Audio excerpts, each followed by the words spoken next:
Historically, museums have played a role in segregating and silencing non-white groups by editing them out of the national narrative. Museums have become self-aware of their shortcomings and have started creating space for new stories and new understanding. Museums are image makers. They kind of put a mirror in front of our communities and see that it continues to be part of our everyday lives, and that everyone has a responsibility to take actions today. Join the National Forum on Anti-Asian Racism, June 10th to 11th. So when we think about anti-Asian racism, it's really important that we think about it as connected to other forms of oppression like anti-Blackness and anti-Indigeneity. These systems of oppression are interconnected, just like the systems of domination that produce them, whether that's neoliberal capitalism, whether that's white supremacy, whether that is patriarchy. These systems of domination are based on claims about supremacy. Men are better than women, or white people are better than non-white people, or that rich people are better or more virtuous than poor people.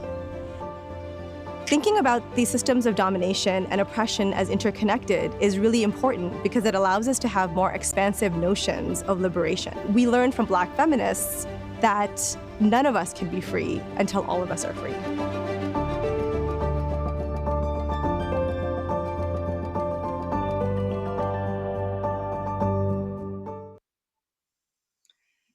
What a wonderful way to start this panel with the words of Dr. Aisha Chowdhury, who I have the pleasure of working with every day. Welcome, everyone. Assalamu alaikum. My name is Manal Matani, and I'm an associate professor in the Department of Race, Gender, Sexuality, and Social Justice at UBC. I'm also a former national television news journalist and radio host, and I'm so humbled to moderate this session on anti-Asian racism in the media. Before we begin, I want to take a moment to acknowledge the stolen, ancestral, and unceded territory on which I currently take up space and reside upon, the land of the Musqueam, Tsleil-Waututh, and Coast Salish peoples. I would also be remiss if I did not mention the 250 Indigenous children, some as young as 3 years old, that have been found buried on the grounds of the Kamloops Residential School in British Columbia. The bodies are evidence of colonial genocide that occurred in which we are all complicit as non-Indigenous peoples. As my friend and colleague, Dr. Candace Callison, Talton Professor in Indigenous Studies and Journalism, reminded me, the real story cannot just be the grief we feel in this moment. It must be about the ways we hold systems like the academy and media accountable to make real restitution. I also want to express my deep sadness over the brutal murder of a Muslim family in London, Ontario, an act of anti-Muslim hate. Obviously, as a Muslim woman myself, this has devastated me, and I would like to encourage all of you today to mourn as you see fit. But I also want to encourage you to shift the terms we use to speak about this act of brutality. Do not speak about Islamophobia, because a phobia intimates something biological. It medicalizes, it individualizes a seemingly almost rational fear. Rather, let's call it for what it is, anti-Muslim hate. How we speak about systemic violence matters. It forces us to address it with greater accuracy. One last note, if I may. I think like so many of our panelists have spoken about today, I've experienced a great deal of anxiety over the crescendo of increasing anti-Asian racism. And to that end, I've tried to commit to offer nests of care and radical reciprocity to all that I know in my constellations. And here at the National Forum, we're committing to do the same. Just a reminder that you need only engage in the conversation that is most comfortable for you. The great Black feminist scholar Audre Lorde reminds us, self-care is an act of political warfare. If you need to step away or take a break, please do so. There are active listeners available if you need to debrief in the moment or just need to have a wellness conversation. You can find the Zoom information in the Feed Loop lobby. So let me begin by saying that I'm honored to be amongst an exemplary constellation of media advocates, journalists, and creatives today to listen to their thoughts on the role of media and challenging ongoing forms of anti-Asian racism. I have a lot of questions today, like you, I'm sure that you're looking forward to hearing answering. Questions like, how well does the media hold up a mirror in which we can see ourselves accurately reflected?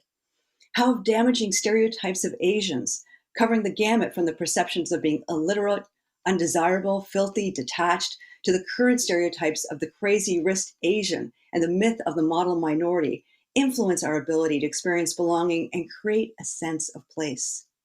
When anti-Asian assaults have only served to peak since the start of the pandemic, how can those tasked with producing, representing, and amplifying images of our communities serve us better and more responsibly? And finally, how do we refuse the minimization and denial, as Barbara Kay from Project 1907 so perfectly put it this morning in our first panel? So today's panel is going to look at these obstacles as well as the challenges facing Asian Canadians from coast to coast. One of the reasons why I was so excited to moderate this panel is because it gives all of you as members of the audience a chance to participate in the conversation. It is only through your contributions, through you asserting and claiming your space, that we will see change. So let me tell you how this will work. For the Q&A portion of the event, we're going to use the online engagement tool Slido, which you are hopefully all familiar with now. What you can do is submit your questions there, and throughout the conversation, you will also be asked to vote on the questions that you want to see answered. So those ones go to the top of the pile. So in case you need a reminder, here's how you do it. You go to slido.com, SLIDO.com, enter the code panel 3, AAAR, one word, to begin. So let me introduce you to our illustrious all-female panel, which I think is actually pretty cool. And I want to begin with Shachi Kurl. Shachi really needs no introduction, but she serves as president of the Angus Reid Institute, Canada's nonprofit foundation committed to independent research. And I know she's going to be sharing with us some of the findings from this very important poll that she's done with us today. I'm proud to call Prem Gill a friend and a colleague. She's Chief Executive Officer of Creative BC, the organization designated by the province of BC to unite, sustain, and grow BC's dynamic and diverse creative sector. She brings more than 20 years of experience in the digital media and entertainment industries, and she's been named one of Canada's 100 most powerful women. Prem has for years championed Canadian creativity as a representative and a spokesperson in media, industry, and government at all levels. And as CEO of Creative BC, she's responsible for delivering a wide range of programs and services. I'm looking forward to hearing more about that. I'm also delighted to introduce your MC, who has been doing such an amazing job today, Madison Wong. She's a freelance online journalist, lifestyle with global news. She's also a recent 2021 graduate of Ryerson University School of Journalism and a former news editor and online editor of The Eye Opener, Ryerson University's independent student newspaper. She's a recipient of the 2020 JHM Indigenous Reporting Award and the 2020 Emerge Media Award for a lot of her project on Hong Kong's wet markets. And lastly, it's an honor to introduce Barbara Lee. She's a writer and independent filmmaker and founder of the Vancouver Asian Film Festival. She has so much experience organizing grassroots events to increase the profile and opportunities for Canadian Asian artists in mainstream music, film, and media. She's the founder of Vancouver Asian Film Festival, as I said, and the oldest Asian film festival in Canada, the Eliminate Hate campaign, co-founder of the Mighty Asian Movie Maker Marathon in its 16th year. And I'm so excited to have each and every one of you joining us for this morning. So we're going to hear from our panelists now. Shachi, I'm going to hand it over to you. So thank you, Manel. One of the things that brings me here to this panel and this discussion with these fabulous leaders in their field and these fabulous women, frankly, is the data that we collected at the Angus Reid Institute in partnership with the University of British Columbia ahead of this conference to really serve as, I think, a discussion point, a jumping off point, and a baseline measurement of where we are in Canada when it comes to perceptions among Asian Canadians. And when we're talking about nomenclature for the purposes of this study, we're referring to those of Chinese and East Asian background when it comes to the discrimination they have felt over the last year, particularly in the time of the pandemic and against the backdrop of really, disturbing and harmful phrases such as, the China flu and that type of thing, as well as understanding what non-Asian Canadians in this country are perceiving. And one of the things Manel talked about was the role of media. So there's so much to unpack there. In the time that we have, we won't be able to canvass all of it. But what I will say is that the entirety of the report is posted at angusreid.org. I invite you to go there, read it, get into the data tables, dig into the narrative, but I'll just pull out a few of the most important threads. The first one being, when we talk about the role of media, there is already a disconnect between people whose lived experiences are on the front lines of some discriminatory behaviors and those who are not on that end of it. And so among non-Asian Canadians, these individuals the majority are far more likely to say that media coverage of anti-Asian hate, conversations about anti-Asian discrimination are more likely to be overblown and unhelpful, whereas on the other side of the coin, people who are of Asian ethnicity or descent are much more likely to view this media coverage, these conversations, the bringing of this topic into the public square as something that is helpful and acknowledges the depth and the breadth of the harm. Now, when we think about the lived experience of people in this realm of people who are of Chinese or East Asian descent, they fall broadly into three categories, and I'll give you the main takeaway in a moment. If you are Asian Canadian, if you are of Asian descent living in Canada, over the last year, your lived experience with discrimination, with hate, with microaggressions, with verbal threats, or worse, in terms of having to maybe change your behaviors, change your own routines in order to avoid these types of behaviors, you fall into one of three broad categories. There are the unaffected. These folks, very much like their title, have not really been affected by, been exposed to anti-discriminatory actions over the last year. There are the exposed. The exposed have had those experiences. They've had those interactions, obviously harmful, very unpleasant, but they haven't been on a level of intensity or frequency as those who are hardest hit. So who are the hardest hit? They represent about 31% of Canadians of Asian descent. And the really important takeaway here is that these are younger people. They're between the ages of 18 and 34. So let's think about this. Let's frame this for a moment. Who is most likely to be on the receiving end of anti-Asian discrimination in this country and anti-Asian hate? They're more likely to be our youngest and our most vulnerable adults. And we are going to be doing, as a follow-up, a study of kids and really understand what's going on with people under the age of 18. So stay tuned for that.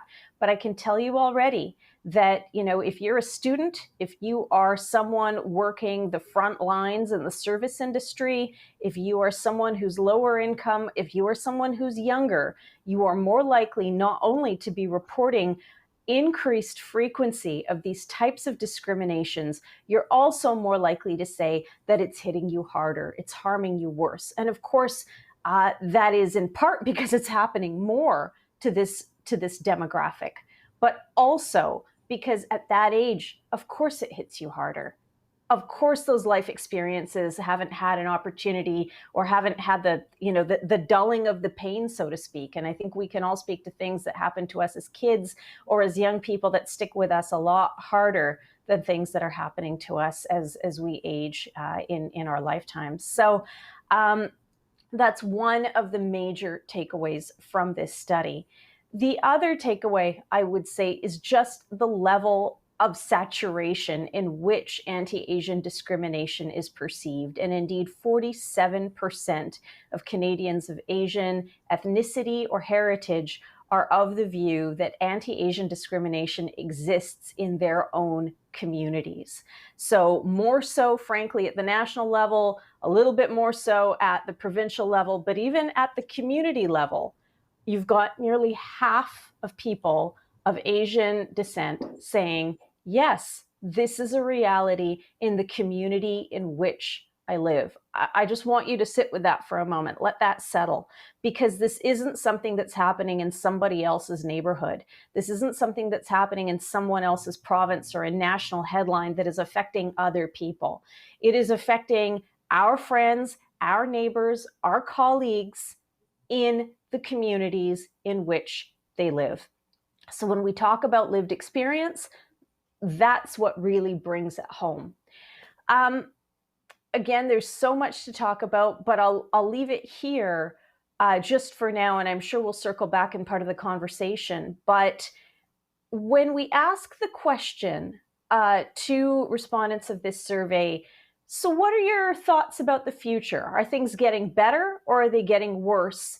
How long do you think it's going to take to change, to see real improvement in terms of seeing less anti-Asian discrimination in this country? And on that front, you see that both Asian and non-Asian respondents are pretty aligned in their expectation that it's going to take generational change. So it will be at least a full generation before we start to see big differences on this front. Of course, there are those who will say it's never going to change, and nearly 1 in 4 Asian Canadians do say this. But I view the generational change finding through actually a lens of optimism, because when we think about where we were a generation ago, 20 years ago, 30 years ago, 40 years ago, the further back in time, we weren't having conferences like this. We were not bringing together leaders across spaces in various forms of government, public life, academia, policy world to talk about these issues. Institutions like mine, organizations like mine, were certainly not putting the investment into trying to measure the depth and breadth of the problem. You might have heard it a little bit anecdotally, you might have heard about it a bit through an activist lens, but it wasn't something that was taken as seriously at the institutional level. And I think that, to me, represents progress, that we're having the conversations. And I hope, it is my hope, that it will continue to represent ongoing progress as we talk these things through and try to figure out what's at the heart. What is the seed of these behaviors? Thank you so much, Shachi, for that. That was really important points based on some of the panel, some of the important polling data that we've seen. I'd like to throw it over to Prem Gill now.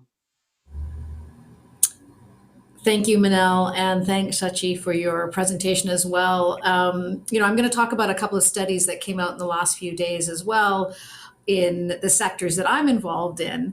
And I think what your study and so many continue to tell us, and what a friend of mine likes to say, is that we have the receipts. This is not in our heads. This is not imagined. This is not unique to just a few people out there or a certain segment of the community. This is broad, much more broad. So when you ask the question, does media have a role? Absolutely, 100%. And the media that I'm involved in and have been throughout my career is both documentary filmmaking, television production, web series, and supporting people both in front of the camera and behind the scenes. And while I've seen some change, when Manel and I were catching up the other day, we actually met at a conference 21 years ago, which was focused on this very subject. So, these conversations have been ongoing, but certainly not to points being made, not to this level of discourse. And I think the difference that I feel now is that we're not actually going to be able to turn back. This is not going to be a hot topic of the day or something that is required because of regulatory reasons. One of the questions that, again, Manel asked me to talk about was a little bit about my own career and how I've landed where I am. And I'm going to very briefly just talk about that when I wanted to work in media. I grew up in the 70s and 80s in Canada, and I loved television, but I never saw myself reflected. And I didn't have the language or the knowledge of how that would not be a possibility, that at some point perhaps I would see myself. So I did pursue, after university, entering into a career which was focused on trying to figure out ways to see myself. And it ranged from everything from doing a short series for a network called Vision TV at the time on the history of Sikh women here in British Columbia, to finally landing at City TV several years later, where I ran several programs which supported people of color, particularly in production, to starting the Story Hive project at TELUS, which many of your audience may be familiar with, to where I am now.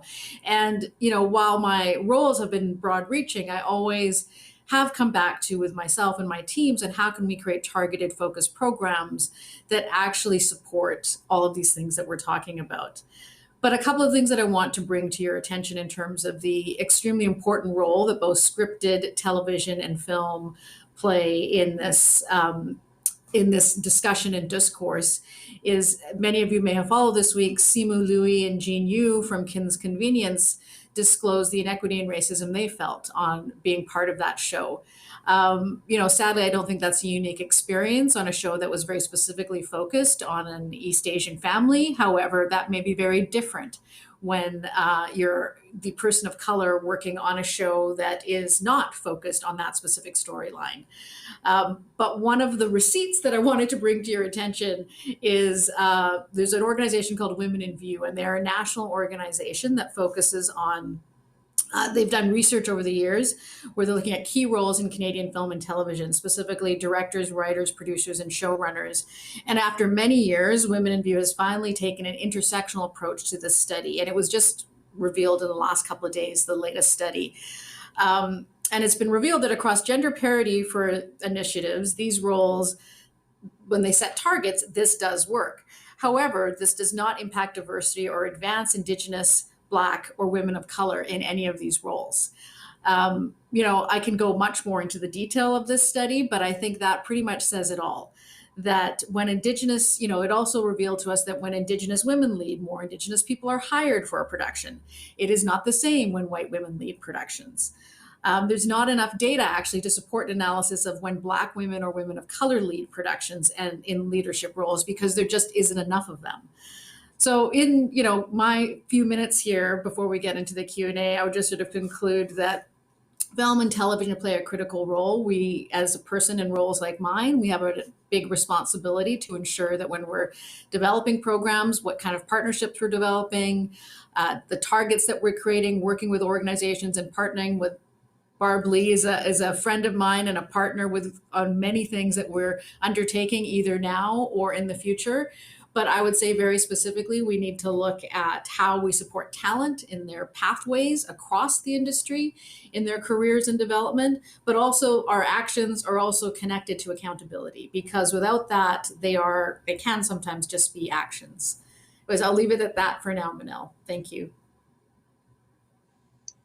Thank you so much, Prem, for that. I'd love to move on now to Madison.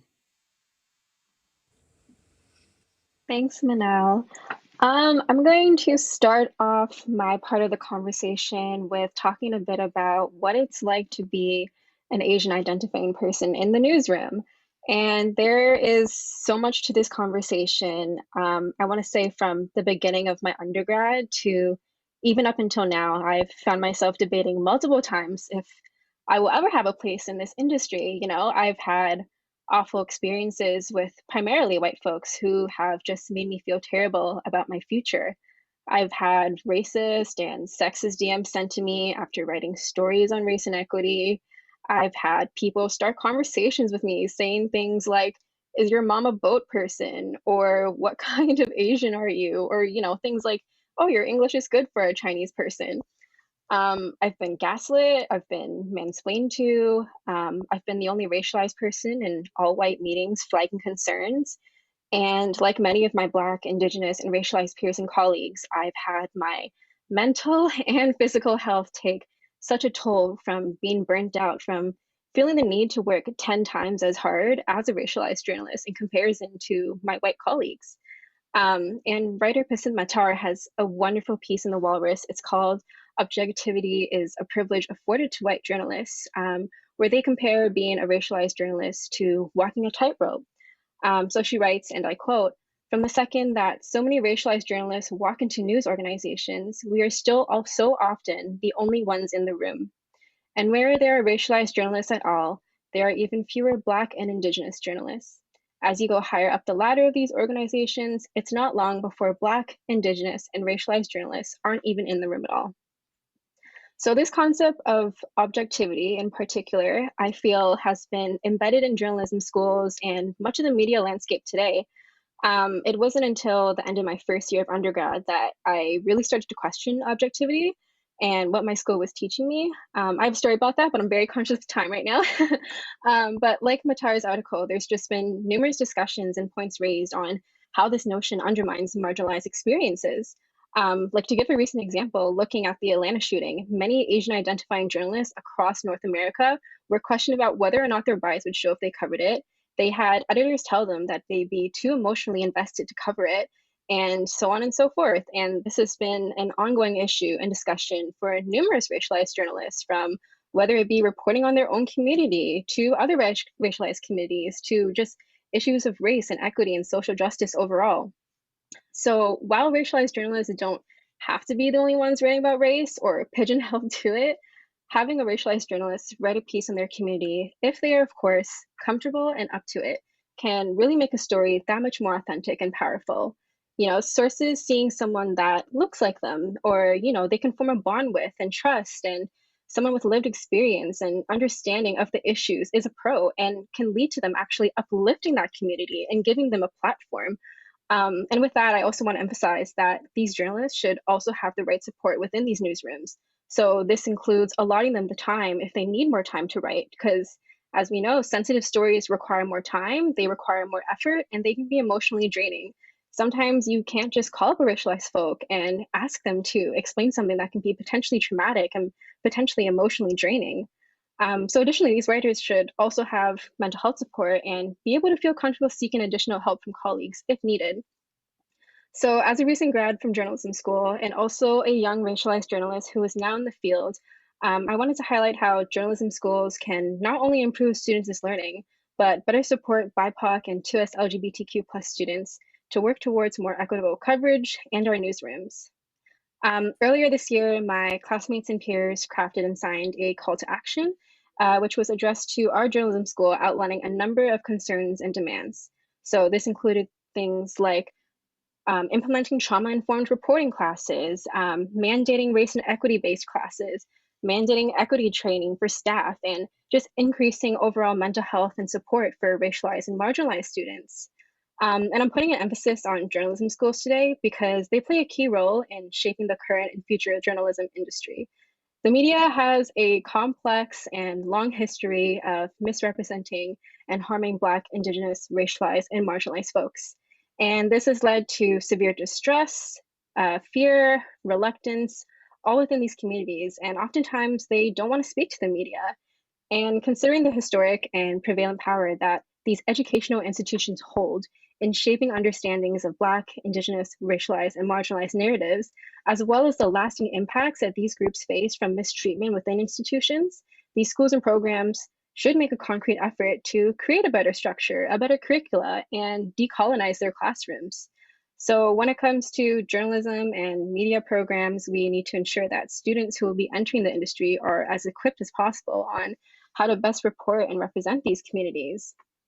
And many working journalists have experienced microaggressions and discrimination on the job, be it from colleagues, from folks online who are on social media, but many have also experienced these first at these journalism schools and media programs, whether it be from having to sit through homophobic and racist rhetoric in classes, to watching their white classmates being afforded the privilege to say whatever they want while racialized and queer voices were silenced or pushed to the side. And journalism itself can be a traumatic field, especially when reporting on stressful traumatic events and issues impacting one's own community. So without the tools for things like trauma-informed reporting, or without any racialized mentors for them to turn to, inadequate mental health resources, these folks are failing to be protected, to feel safe, and have the support to really thrive. So my wish is that I hope these schools should be uplifting these folks and setting them up for success, unmarred by systemic discrimination, prejudices, and feelings of unsafety. We need to be able to work towards more equitable coverage. And one of the ways that we can do that is looking at our programs, who's teaching them, who's leading them, and what can we implement to better them? So there's a lot of things, as you see, that I could touch on and dive deeper into, but I hope this leeways into meaningful discussion and action. I just kind of wish that now, as an alumna of a journalism school, that these things could have been taught and implemented beforehand. You know, much of what I've learned has not been primarily in school, but rather through working at independent student papers like The Opener and seeking advice from my racialized mentors. So I think journalism schools, programs, media organizations, they have a really great opportunity to work with folks to better their coverage, their workplace, their environment. And I want to acknowledge that there's folks who have been in the industry for much longer than I have that have been advocating and experiencing much worse than I have. I'm pretty young, as you probably know. But you know, I really hope that the upcoming generations don't have to continue enduring this and fighting for this. So if I can be any small part of that impact, or perhaps influence folks and leaders watching right now to really kickstart some action, I'd be thrilled. So thank you. Thank you so much, Madison. That was so powerful. I love hearing from your personal experience as well, how it informs your understanding of these key issues. And last but certainly not least, I can't wait to hear from Barbara. Thank you, Manel, and thank you, UBC, Canadian Race Relations Foundation, and all the organizers of this National Forum on Anti-Asian Racism. I want to acknowledge that I am coming to you from the traditional, ancestral, and unceded territories of the Musqueam, Squamish, and Tsleil-Waututh nations. We thank the First Nations, Métis, and Inuit communities that have cared for Turtle Island since time immemorial. With this acknowledgement, we remind ourselves of discriminatory, racist, and colonial practices that have and continue to create barriers for Indigenous people and communities across Turtle Island. So today I'm here on this panel with these phenomenal women asking or trying to answer the question, what does media have to do with anti-Asian racism? My answer is quite simple, everything. Media in today's world has everything to do with anti-Asian racism. And to quote a sociologist, John McDelamater et al., in recent decades, the mass media has become a very influential agent of socialization. Media portrayals include news articles, television programs, videos, films, internet sites. They present information about every aspect of daily life and the world around us. Statista.com reported that in 2020, Canadians spent an average of 5 hours and 29 minutes a day with digital media each day. 5 hours and 29 minutes. That's almost a full-time job. That is how much we are being exposed to it. So to begin, I want to give some context as to the why and what the Vancouver Asian Film Festival, VAF, does. VAF is the longest running Asian film festival in Canada and has been an incubator of talent for Asian Canadian creators and filmmakers for 25 years. Since its inception, VAF has advocated for greater representation of Asian Canadians and people of Asian descent in front and behind the camera, because we believe that this can only be achieved through Asian media ownership and Asian representation in key decision-making roles in the screen industry. One of VAF's core beliefs is that film, television, and media are the most powerful tools to combat racism. Although at times challenging, VAF's unwavering artistic vision is to show the depth and breadth of what the lived experience of Asian Canadians feel and look like on screen. Stories shown on the screen can influence how people think, feel, interpret, perceive the world around them. Film and media have the ability to open the minds and perspectives of its audience. It is through storytelling that we can find these points of understanding and appreciation. So why is representation so important in film, television, and media? Popular media can have a negative impact on the white community's perceptions of people of color, especially if there is a lack of interaction with racial groups, which then can lead to a greater reliance on media stereotypes when they think about people outside their race. When we do see BIPOC stories, it is often negative portrayals, which can adversely affect how people of color see themselves. Many studies have shown prolonged television exposure predicts a decrease in self-esteem for girls and boys of color, while increasing self-esteem for white boys. There are correlations of racial and gender biases in society and what is portrayed in Hollywood, which historically casts white men as heroes, while erasing or subordinating other groups as villains, sidekicks, and sexual objects. The overwhelming amount of racist imagery can have a cumulative effect on society. We cannot dismiss the media's portrayals of racial groups as mere entertainment, as there are serious negative impacts on racialized communities, especially on youth. The erasure of people of color in media communicates to BIPOC that they don't matter. They are not valued, and they don't exist in society. People of color need to see themselves in media. Black, Indigenous, and all people of color. So in early March last year, at the start of the pandemic, we were hearing about a rise in anti-Asian racist attacks through our Asian community social media and online channels. But mainstream media was relatively silent on what was happening. We as an organization reached out to other community groups to see how we could help raise awareness and use our platform to speak up and speak out. As with most grassroots groups, we were all stretched thin. As the stories kept coming in, and still little mention of what was happening was making it to the mainstream media, VAF made a commitment to use our platform and organizational resources to launch the Eliminate Hate campaign, a multimedia project to empower, educate, and eliminate anti-Asian racism. Because media has become so powerful, Asian-led grassroots organizations all the way to Asian-led institutions need to develop the ability to maximize media's potential for spreading their message to fight anti-Asian racism and systemic racism. Social media has leveled the playing field for access to traditional media outlets, as these reporters are now scouring stories trending on social media to be their lead stories. Our stories need to be trending to be picked up.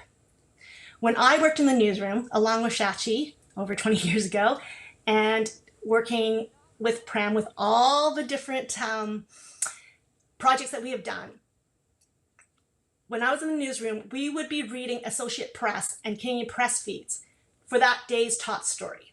Now it's coming from trending on social media. We all know that this current rise in anti-Asian racism is not new, and if you didn't know this, there are many books on this subject that are not taught in the schools. In time, media and news outlets need to be held accountable for their many biased and racist stories. This time, there are many biased and racist stories that continually scapegoated the Asian communities for the city's affordable housing crisis and real estate prices. Now, 5 years after the foreign buyers tax was implemented to drive Chinese buyers away, housing prices are still hitting new highs. Damage is done. You can't just apologize after the harm has been done and take it offline. You've done the damage. Today, we released Eliminate Hate Style Guide of best practices to journalists and media when reporting on stories from Asian Canadian communities, to hold these news outlets accountable and to give them the tools and information to do better. So Madison, we've got stuff coming for all the journalist students. Because the Asian community has been so consumed with gaining economic power, we have lost sight of where real power has shifted, and this is media power. And the Asian communities right now are way below the poverty line when it comes to media power. We know what it is, but we don't value it. We don't know how to gain it, and we don't support those trying to develop it for the Asian community. It doesn't matter what our bank account says. When we are walking on the street, how we look is what we're being judged on. So we need to change the standard of what a Canadian looks like, what a Canadian sounds like, and what a Canadian story is. That's what we have to do. We have to change it because we are all part of this country. So how do we change this? How does the Asian community learn to develop media savvy and begin to use media effectively rather than allow it to be weaponized against the Asian communities? How do we all individually and collectively harness the power of media to ensure our stories are told authentically and change the narrative that perpetuates the ever-present model minority, yellow peril undercurrents that are found in most news and mainstream stories about Asian Canadians or people of Asian descent, all with the outcome of othering us? This, to me, are the interesting questions. I don't have all the answers or the solutions, but I do know that it is not one thing. It is not one person. It will take all of us to move things forward in order for real change to happen. It is a collective of people all doing something small or big, but it must be done repeatedly. like a golfer swinging his club to perfect his swing, a dancer practicing every day to learn and memorize the routine. We all must practice speaking up and speaking out and use media to chip away at inequity and systems that have been perpetuating stereotypes that have oppressed and marginalized all communities of color. Social media has democratized whose stories gets told, seen, and heard. So everyone can pitch in and take action. And it can be as easy as just liking an Asian story, post, artist, etc. once a week, once a day. So how are we going to do this? Our revolution or evolution will be through art, artists, and media. We need to develop the muscle memory to speak out and speak out. And if you can't support those, if you can't do this yourself, support those who are doing it. Keeping silent hasn't worked for us. So let's all try something different. My ask of all of you today, if fighting anti-Asian racism is important to you, then make a commitment. Use your consumer dollars to support Asian artists, grassroots organizations. Crowd out hate. People say, well, there's so much hate online. Crowd it out. How do we do that? Join what I call an army of likes. Use your likes and views for good to support a cause, an article, a YouTuber, a TikToker, an Instagrammer that is speaking out. It doesn't cost you anything. For everyone who is here today, thank you for listening. But now it's time for action. Choose your action. It does not have to be something big, and it doesn't need to cost you anything. But it is an action and a repeated action that can drive us all forward to make real change. Dr. Henry Yu once said to me, "You are powerful, you just don't know it yet, and you don't know how to use it." So I'm saying to all of you that you are all powerful. You just don't know it yet, and you don't use it yet. So one way to use it is, as I said, like, follow, share. Those are the 3 steps. Like, follow, share. Choose 5 to 7 artists, grassroots organizations, festivals like FAF. Pick one day a week and like their posts. Sign up for their events. Show up. Amplify your selections. Be style makers. Be taste makers. Be trendsetters. Be supporters, and be allies. But remember, as one of my mentors have said, with great power comes great responsibility. So use your power wisely and use it well. Thank you. I feel like cheering after hearing you speak, Barbara. That's exactly the words that we need to hear right now. And I certainly hope that so many of our executive editors and journalists around the country are paying attention. Before we move on, and I want to say thank you for all those scintillating commentaries, I want to say that I think I misspoke earlier when I said Barbara Kay said we must refuse to minimize and think about denial. I wish that Barbara Kay would say this, but that's something that we can only hope for. So thank you again, Ellen Kay, for your important work. Because I have the floor, I'm going to take the liberty of asking a question to one of you, if that's all right. And I want to ask you a question, Madison, because clearly you're speaking from the heart and through your experience. And I loved what you said about journalism schools, because we are holding this event with a partnership at a university with other universities. And universities have a responsibility to think through the way we teach that does not incur greater violence. And I remember working at the CBC years ago and listening to the discussions around a potential documentary that wanted to focus on the so-called tsunami of Asians coming to Vancouver.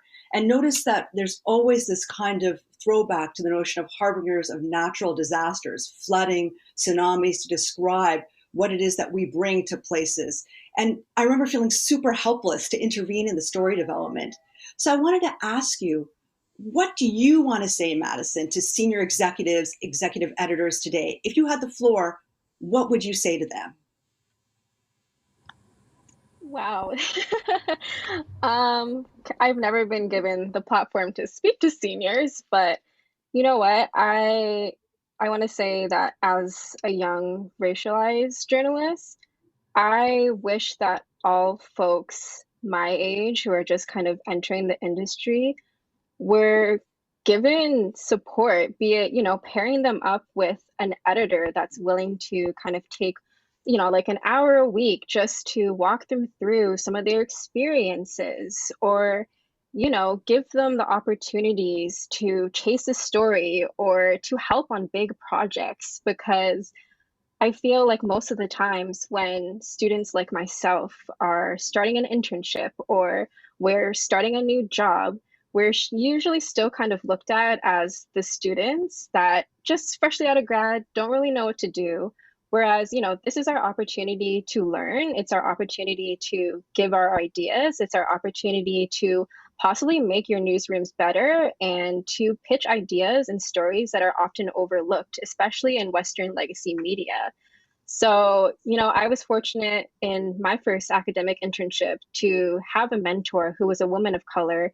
And I want to say that that was the most valuable first kind of internship experience that I've had, because not only did she take the time out of her day to make sure that I felt supported, that I felt comfortable, and even when covering stories that I was emotionally drained from, she made sure that, she was there for me.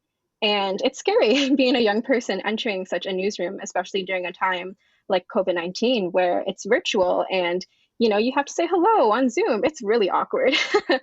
So to executives, to seniors, to editors, for folks in powers, please take care of the young folks, the racialized folks, the LGBTQ2S plus folks. They really would appreciate it. I think that, in order to create more equitable coverage, to create more equitable newsrooms, we not only need to, have these folks involved, hire them, but we also need to continue uplifting them and supporting them in every single capacity that's possible.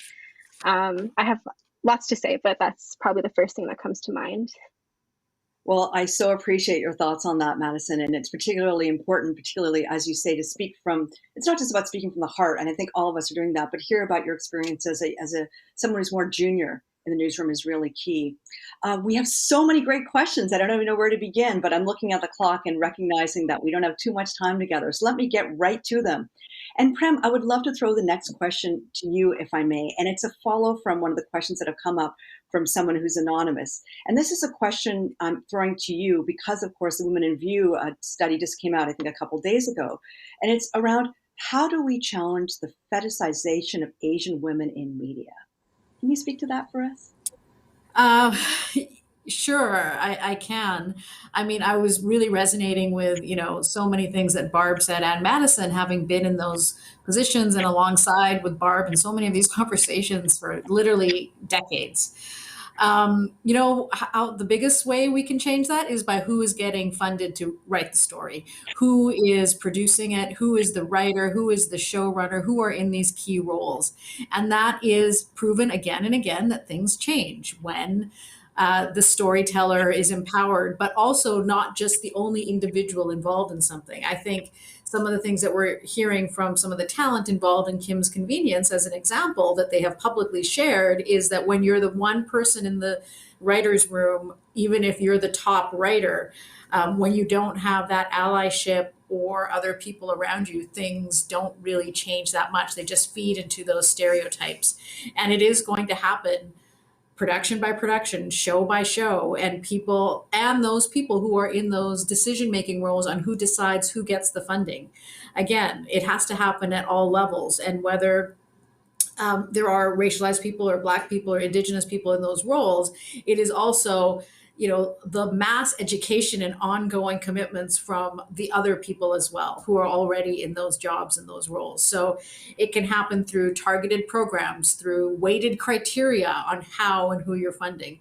At the end of the day, with greater diversity of storytelling, there's audiences. Inclusion is going to actually move you, your company, your production, your network, et cetera, forward in a way that you don't believe it does. But we know the audience thirst is there.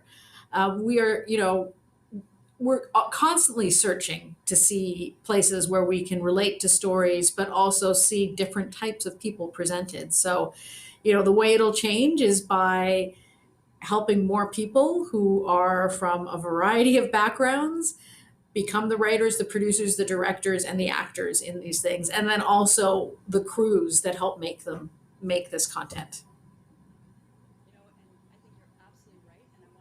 Prem, for taking such an important role in ensuring that we see that happens. Again, we have some incredible questions here, and I want to throw the next one over to you, Barbara, because you spoke so passionately about the kinds of changes we need to see. Here's a question from Anonymous that says, what strategies have worked in the past to effectively fight against Asian stereotypes in the media? Is boycotting racist media the only way? Well, I think what we need to do is we need to call out and call in.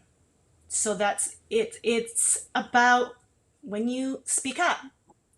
And if somebody doesn't have the voice, speak out for them. We're often deflected, we're critiqued about, did that actually happen? Those microaggressions. Even when I was in the morning pitch stories time, like in the newsroom when we were doing pitching our stories, I would pipe up. And if nobody backed me up, my story wasn't told.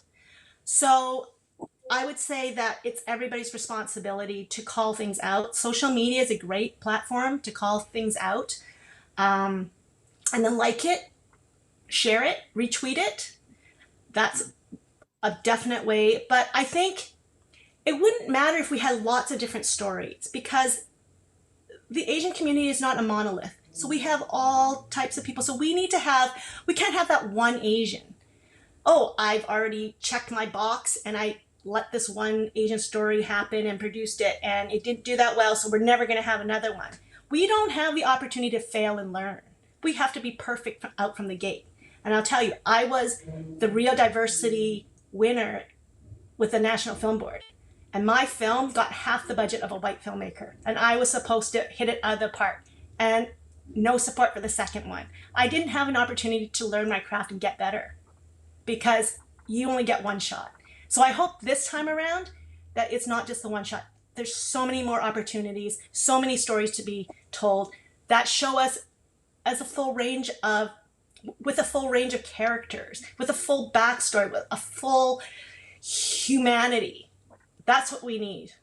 And that can only be done when there's a lot more stories coming from our communities. Thank you so much for that answer. I really appreciate that. The next question I'm going to throw to Shachi.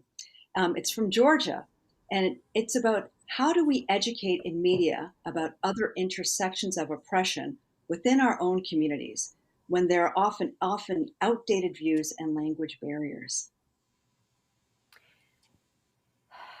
Such a good question. I'm taking a pause to be really thoughtful about this. There are a number of problems with organized news media and news organizations today. The first problem is that they ate their young. So what's happened is we have very, very young reporters, producers, editors, writers in newsrooms. That's a good thing in terms of I think the leap or the jump we've seen even in the last 2 to 5 years around telling more inclusive stories, telling stories that reflect what Canada looks like. But at the same time, it does not allow for life experience to now come into newsrooms and for that mentorship and for that growth to come. So what's happened is newsrooms lost an entire generation and cohort of people that looked like me. So when I introduced myself as the president of a research organization. What I didn't say is that I had spent 13 years as a journalist and a political reporter at various newsrooms around. So when Madison talks about ticking boxes or being marginalized or gaslit or sidelined, that's not a new experience. That's something a lot of us have been dealing with. That's something that Prem knows all about from newsroom experience. It's something that Barbara knows all about. The tragedy here is that we are not now in senior roles in organizations, in newsrooms, to further that learning, to say, hey, look, it's great that there's enthusiasm on this one angle or this one type of coverage that does certainly further the richness of media coverage around BIPOC communities or around LGBTQ2 communities. But I think one of you said this, I think it was Barbara, communities are not monolithic. There are a number of issues. There are so many more stories to be told. And we now have, and that's changing too. It's changing slowly. If you look at the Metro Vancouver market, two major newsrooms now have people of color, South Asians, as their newsroom leaders. We would not have seen that 5 or 7 years ago. I'm thinking of Bhupinder Hundal at Global and Course News and Charmaine De Silva at Rogers and City. That is amazing.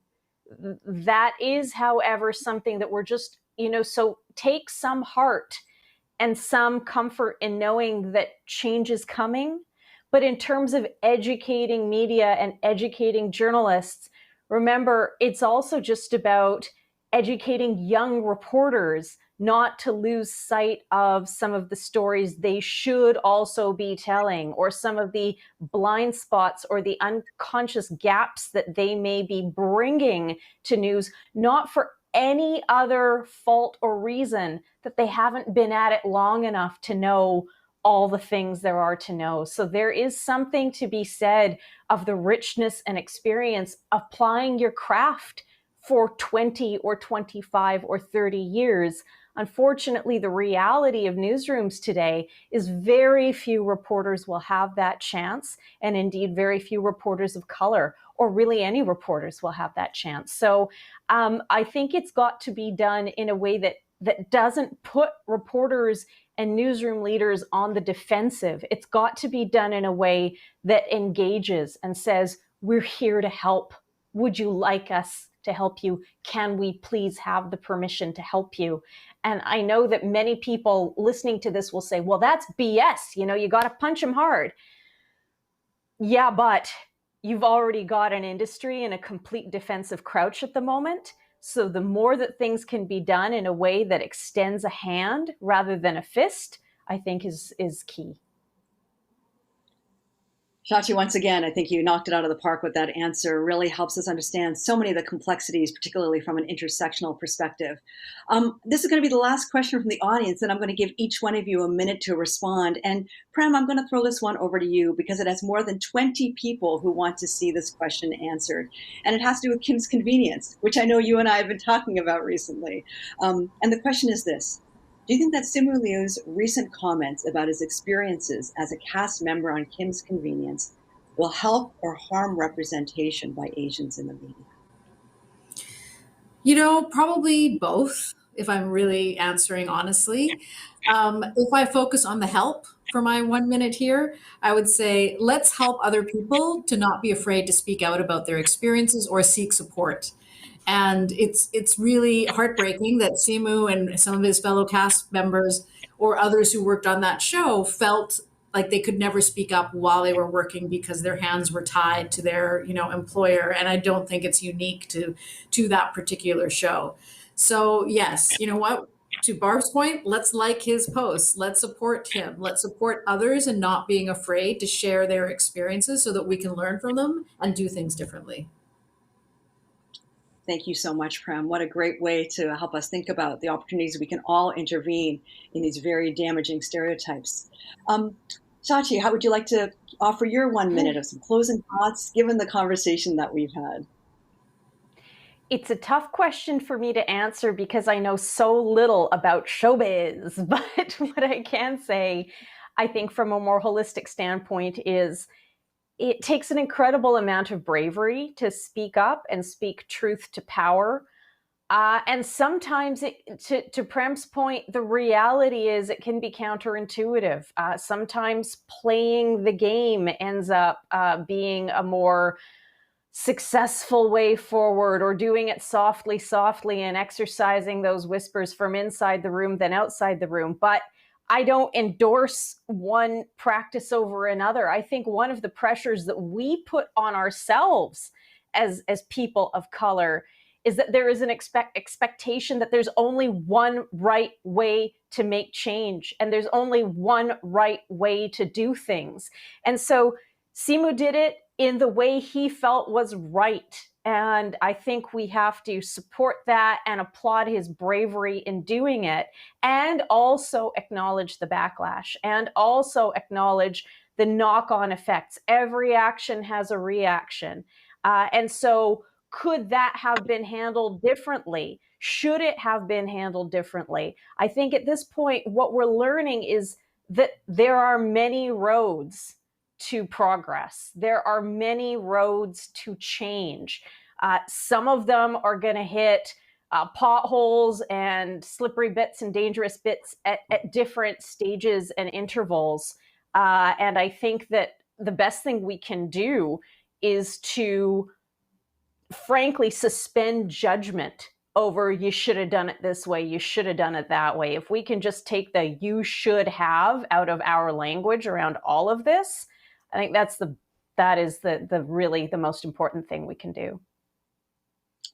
Thank you for that really important reminder. Madison, love to hear your thoughts for about a minute or so, just some closing remarks on what you've been hearing today and how it's informed and infused your thinking. I absolutely love this conversation. I know it's hard to talk about these things, especially when a lot of us have lived experiences or we have friends or peers that we often think about when, we see how the media reports on racialized and marginalized communities. And I love what Shachi said about, there's not just one road. There's so many ways that we can make a difference, be it in the media, in these newsrooms. I think from a young perspective, one of the best things that one of my mentors told me was just be as loud as you can. So loud in the sense where at the meetings, if something's wrong, don't be afraid to call it out. If someone gets mad at you, and Manel, you kind of said this to me too, they're the problem. Loud in the sense where, if you want to increase coverage about Indigenous folks, about Black folks, pitch those stories. They don't always have to be negative stories. They can be positive, uplifting stories about something that, a person really did amazing, a great initiative, bringing attention to a particular issue, whatever you want.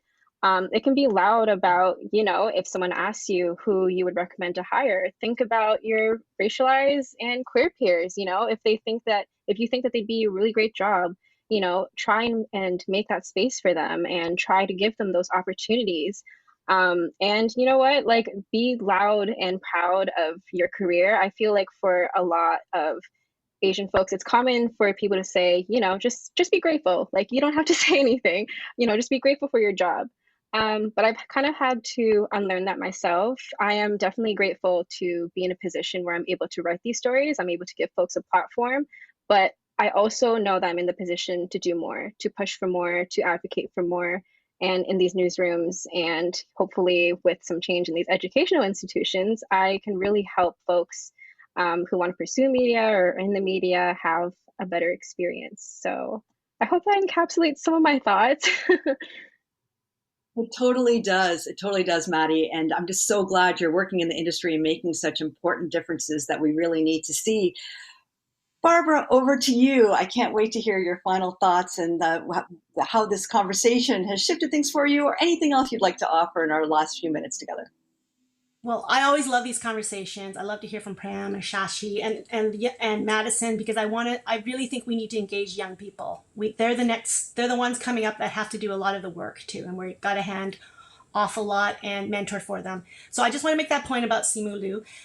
It is sad. I feel bad as a person who's trying to open these doors, and when they were open, to hear about the experience that he had in today's age, especially for a show that was so celebrated and touted and talked about, to have the curtain pulled back to say that a lot of things still hasn't changed. You might have had these moving images that showed one thing, but really behind nothing has changed that much. But I agree, there's many, many ways to do it. And if that was the way he felt he had to do it, I 100% support it. I think that's what we have to do. We cannot silence people. And we at VAF, over the last few months, had to write our own protest letters to the Canada Council to call out what we felt as racist, inequitable funding. So we felt like we had no choice. So I feel what he felt, that there was no other choice. So I think one of the things the Asian community suffers from is imposter syndrome, that we feel like we're not good enough, that we shouldn't be here, we shouldn't be given the opportunity. And that is so wrong, because other white communities don't have that. They just plow ahead, make a mistake, plow ahead, make another mistake until they perfect it. We should be able to do that. And that's what I encourage everybody to do today. There's one thing that I just want to quickly talk about our 2 projects. One is the Eliminate Hate Style Guide for journalists and media. The second one is a TikTok project called Reclaim Your Name. It's talking about, did you feel like you had to anglicize or westernize your name to fit in? Or if you didn't, did many people mispronounce it? And how did that make you feel? Because there are so many stories about that. And that's a great entry point to have these conversations. It's easy. You're all at the same starting point because you're just starting with your name. So that's a TikTok. Send us a TikTok. The second one is we're going to be releasing a diversity report, probably sometime in July, to show Canadians who they're seeing on the screen. Because if we're watching 5.5 hours of screen time, and all that 5.5 hours, you only see 20 minutes of ourselves, there's a problem. And how do we dig down to fix that problem? Well, Prem and I will talk about that some more. But we are going to make change. So like, follow, share. Like, follow, share. What a great way to end our panel today. And we're going to post all those resources that have been mentioned, including an incredible resource that's been produced through UBC around a history of representations of Asians in media. So please look for that. I'm really looking forward to sharing all those resources with you.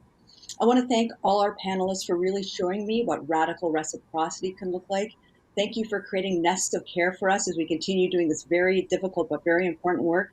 And I want to thank everyone who attended today. I've learned so much, and it's up to you and all of us to make the change. And Madison, I'm going to throw the baton back to you. Thank you, Manal. That was honestly an amazing conversation. It was so lovely to get to connect with these incredible folks and to share this platform to have such an insightful and important conversation. So thank you so much. And thank you for allowing me to be a part of it. I'm back on my MC role. So coming out of panel 3, I would now like to introduce a special video message from Brent Louis. As owner, chairman, and CEO of HY Louis and London Drugs, Brent is one of our most prominent leaders in the business sector. He's unfortunately unable to join us due to previous commitments, but he has shared his thoughts on leadership qualities to combat anti-Asian racism with us today. Hello, and thank you to Santa Ono and the rest of the team at UBC for the invitation to be here today. This is important work, and I'm glad to be part of it. The focus of this forum and its outcomes are vital in finding a way forward. The level of anti-Asian racism that has reemerged as a result of the pandemic has served to put a spotlight on the darkest times in Canadian history. It was Albert Einstein who once famously stated, "Nothing happens until something moves." This moment in our history requires us to move beyond talking to action. It's time for all Canadians to come together and create bold action for change. From the Silk Road trading routes to the current contributions of Asian populations around the globe, we have left an indelible mark on history and on the future. In every field of endeavor, whether science, technology, sports, the arts, and industry, we have been a major force in shaping the world. It's time we step forward to fully acknowledge who we are and our role in building this nation. I was asked to share some thoughts with you today about leadership. In particular, leadership qualities I see as necessary to combat anti-Asian racism. The kind of leadership I'm talking about is not necessarily the traditional role achieved by the few. Rather, it is what I see as the role all of us must take on as responsible citizens if we are to achieve a truly inclusive future for Canada. While I may not have all of the answers, I thought I would share some lessons I've learned along the way. Lesson 1, be your own compass. You can choose to pass through life following others, or you can be the masters of your own destiny. One is folly, the other is fulfilling, but it's your choice. Never let anyone tell you you're too passionate, too inexperienced, or too young. I don't need to remind you that Greta Thunberg was only 16 when she set out to take on the world. Amanda Gorman was 19 when she became the Youth Poet Laureate of the United States. In the recent election in Wales, voting was extended to 16-year-olds. It has already been done in Scotland, and there has been discussion on it here in Canada. What could that mean for you and the generations right behind you? What does it say about the need for young Asian Canadians to be more politically engaged and step into public office? Choose to be your own person. Don't let circumstances or other opinions define you. Trust your own judgment. Always navigate by your own compass. Lesson 2. Diversify your own thinking. For Asian Canadians, there is a great deal of thought and energy given to the idea of getting a seat at the table. I agree it is essential, particularly for those who have been excluded based on race, gender, or cultural background.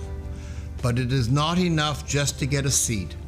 It is what you do with it that matters. In order to make a difference, you must be heard, and you must do that by bringing diversity in your thinking.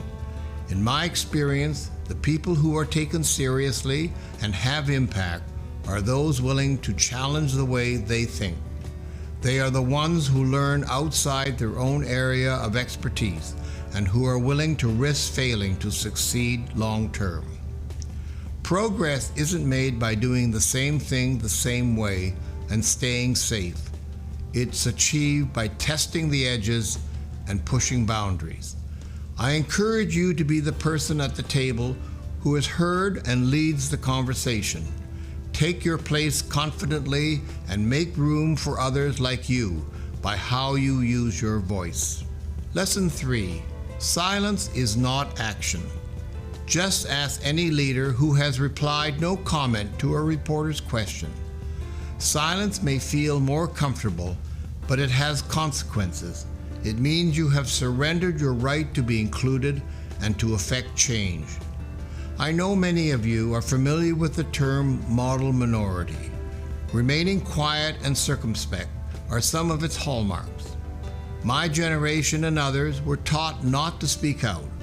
Don't draw attention, just succeed in spite of it all. Your generation and those to come have the ability to change that narrative. This moment in history is the perfect opening, and I urge you to take advantage of it. It was what propelled me in May of last year to initiate a national approach to the anti-Asian racism, which has reemerged with the onset of COVID. I could simply no longer be silent, nor can any of us. To eliminate racism in all its forms, we must speak out and take action now. Lesson 4. Make trust your only currency. I know that speaking of trust these days is a precarious conversation. According to the Edelman Trust Survey done annually, trust continues to decline in all sectors globally.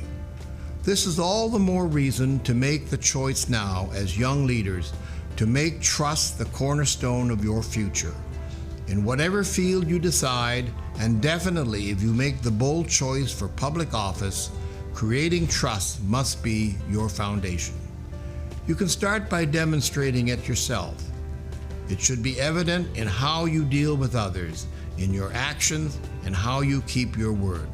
It should certainly be demonstrated in how you make a stand for the things that are important to you. If bringing an end to racism is important to you, then show yourself as a trusted leader by moving beyond the words to action. Remember, people may be impressed by what you say, but they will be inspired by what you do.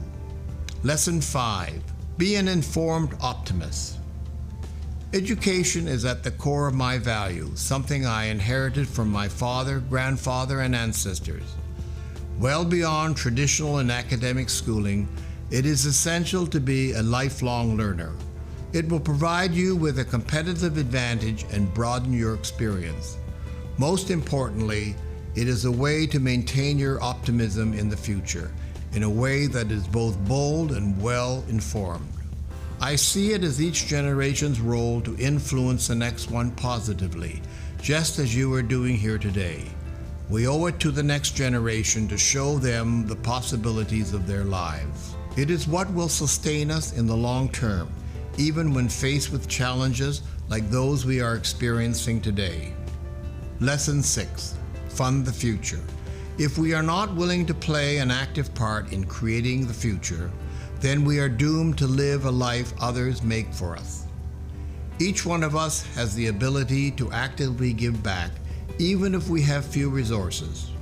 Whether it is time, experience, using your platform, or financial support, we must all contribute in whatever way we can. Look around our major institutions, hospitals, universities, or libraries. You will see the names of many Asian Canadians who understand the value of funding the future. Each of you have the ability to act in any way you can to sow the seeds now for a better Canada. Though sometimes imperfect, this country was built by people who understood that when one person succeeds, we all win. Good leaders maintain the status quo, but inspired leaders actively create the future. Choose to be that kind of leader. Choose to be significant. Thank you.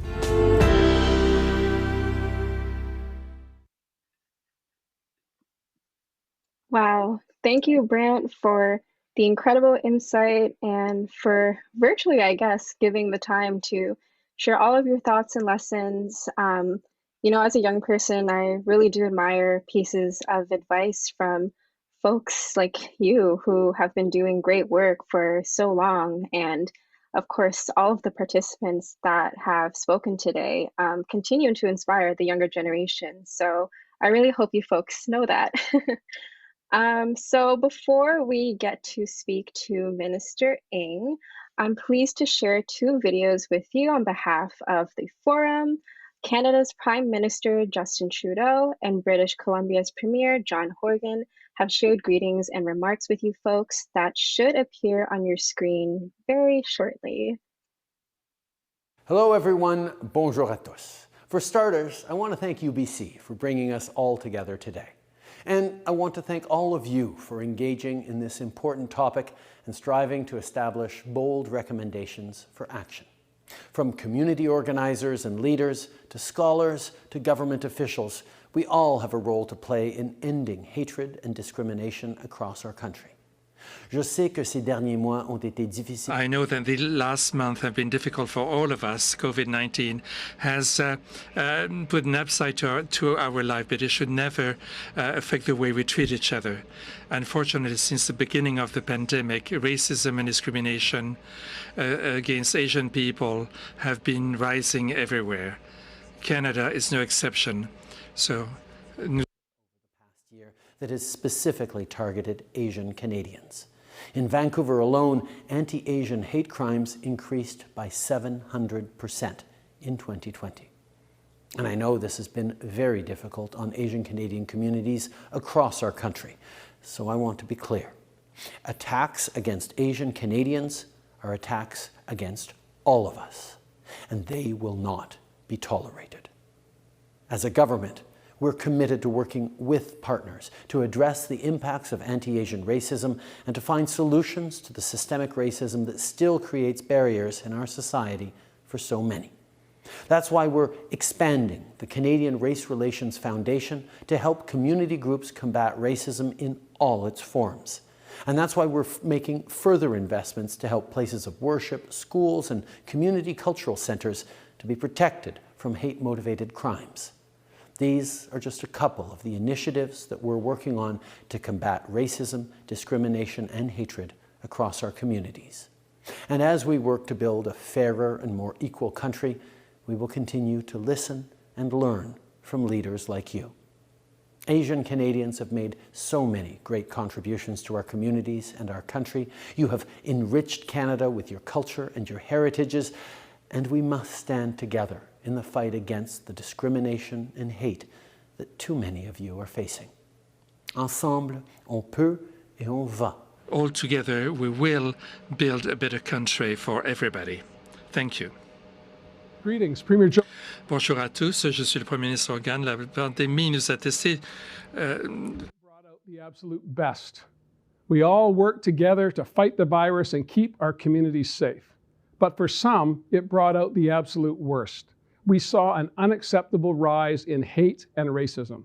And as you all know, Asian Canadians have been disproportionately targeted throughout the pandemic.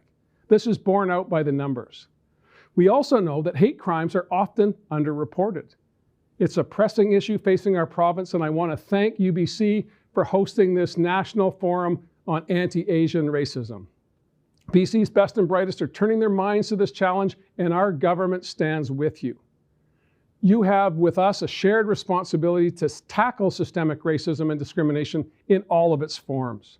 For decades, racialized communities have been asking for race-based data collection. And within a year, we will have that landmark legislation in place. Additionally, Parliamentary Secretary Rashna Singh is working on BC's first Anti-Racism Act. And there's much more to do. But I'm committed to working with you to end anti-Asian racism in our province, and working together, we can make that a reality.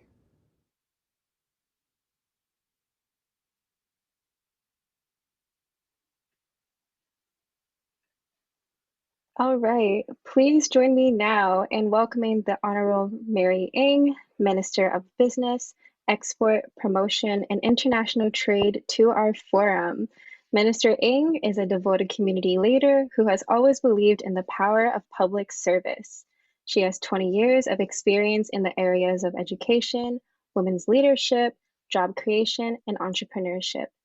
Minister Ng immigrated to Canada from Hong Kong with her family and grew up learning about the struggle and eventual success that many new immigrants experience in the country. Minister Ng, we are thrilled to have some time with you this afternoon and humbly welcome you to the program. Well, thank you so very much. Good afternoon, everyone. Bonjour tout le monde. Before I begin, I would like to acknowledge that I'm joining you from the traditional territory of many nations, including the Mississaugas of the Credit, the Anishinaabe, the Haudenosaunee, the Chippewa, and the Wendat peoples. I also want to acknowledge the tragedy of the 215 children whose lives were taken in a Kamloops residential school discovered 2 weeks ago. For those of us who are settlers or even immigrants to Canada, it's important to recognize that Indigenous peoples have always been here and that we all have a role to play in reconciliation moving forward. Thank you for that introduction, Madison, and thank you as well to President Santa Ono for organizing today's national forum.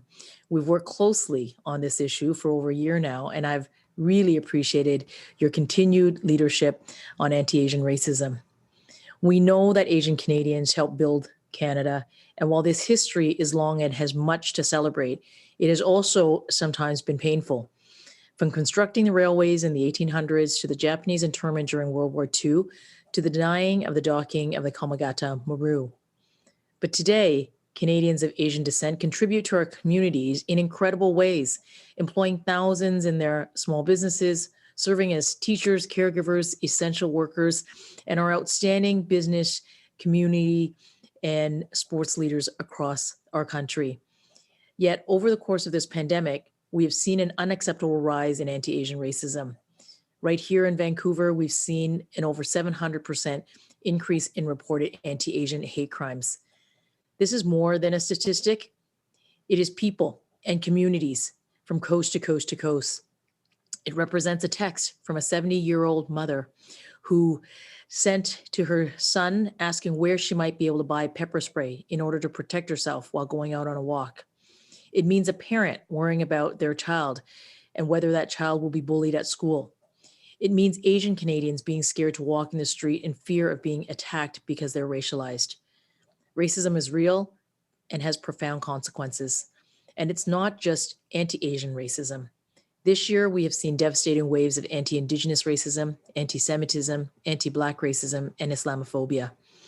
All of Canada are mourning this week as we saw the horrific murder motivated by hate take the lives of a Muslim family on a walk in London, Ontario. Such hatred has no place in Canada, and communities are living in terror, and we have a collective responsibility to stand together as allies and to fight discrimination in all of its forms. And since the very start of this pandemic, I've been very pleased to be able to work to fight anti-Asian racism with a network of Asian Canadian leaders and allies in business, in community, and in academia, including President Ono, who have dedicated decades of their lives and their time in an effort towards fighting for a more inclusive Canada. A few weeks ago here in BC, I joined federal, provincial, and municipal political leaders at a discussion hosted by the Success Foundation on how we can work across jurisdictions to fight racism and discrimination.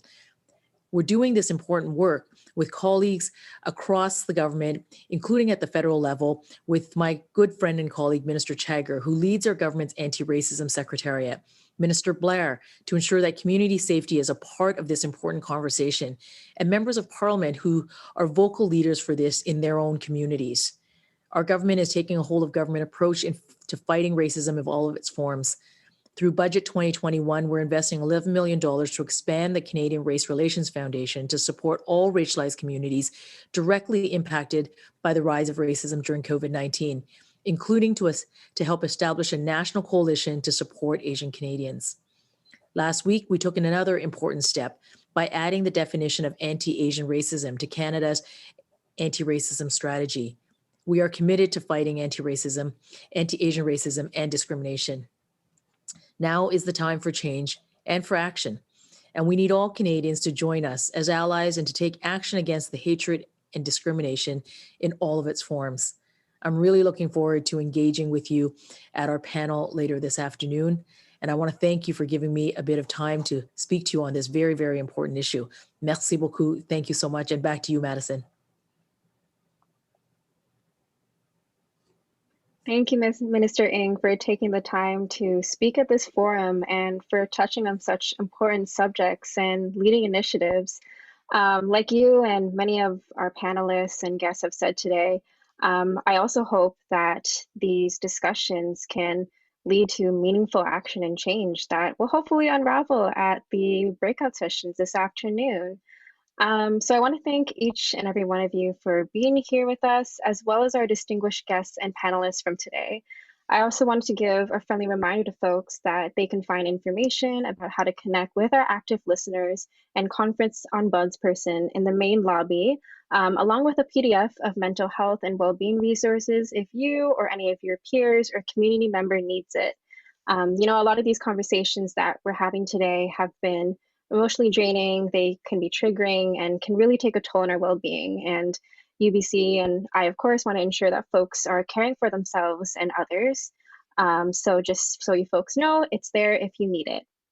So with that, we will have a short break scheduled before our afternoon sessions begin. So we invite you folks to take a few minutes to step away, perhaps get something to eat, and relax a bit before our next session starts at 1 o'clock PST. But that's all for me as an MC. Thank you so much for inviting me to play a small role in such a big national forum. As a young girl from Scarborough, I never thought I would get a big opportunity like this. So it was a very humbling experience, and I'm sending love to everyone watching. Thank you very much.